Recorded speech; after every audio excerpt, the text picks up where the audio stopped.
ಜೀವನದಲ್ಲಿ ದುಃಖ ಏಕೆ? ಕಾರಣ ಸುಖದ ಸುಳ್ಳು ಚಿತ್ರಗಳು. ನಮಸ್ತೆ. ಜೀವನದಲ್ಲಿ ಇಷ್ಟೊಂದು ದುಃಖ ಏಕೆ? ದುಃಖವು ಜೀವನದಲ್ಲಿಲ್ಲ, ದುಃಖವು ನಮ್ಮ ಕಲ್ಪನೆಗಳಲ್ಲಿ ಇದೆ. ನಾವು ಸುಖವನ್ನು ಹುಡುಕುತ್ತೇವೆ. ಒಂದು ಮನೆ ಸಿಕ್ಕಿದರೆ ಸುಖ, ಒಂದು ಒಳ್ಳೆಯ ಉದ್ಯೋಗ ಸಿಕ್ಕಿದರೆ ಸುಖ, ಎಲ್ಲರೂ ನನ್ನನ್ನು ಪ್ರೀತಿಸಿದರೆ ಸುಖ, ಜನರು ನನ್ನನ್ನು ಹೊಗಳಿದರೆ ಸುಖ. ಈ ಎಲ್ಲವೂ ಮನಸ್ಸು ಕಟ್ಟಿಕೊಂಡಿರುವ ಸುಖದ ಸುಳ್ಳು ಚಿತ್ರಗಳು. ಆ ಚಿತ್ರಗಳು ಒಡೆದಾಗ ನಾವು ಹೇಳುತ್ತೇವೆ, ನನ್ನ ಜೀವನವೇ ದುಃಖ. ಆದರೆ ಸತ್ಯ ಏನು ಗೊತ್ತಾ?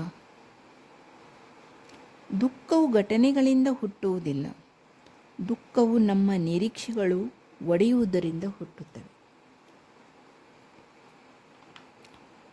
ಜೀವನ ಯಾವತ್ತೂ ನಮ್ಮ ಕಲ್ಪನೆಗೆ ತಕ್ಕಂತೆ ನಡೆಯುವುದಿಲ್ಲ. ಅದನ್ನು ಒಪ್ಪಿಕೊಳ್ಳುವ ಮನಸ್ಸು ಶಾಂತಿಯನ್ನು ಕಂಡುಕೊಳ್ಳುತ್ತದೆ.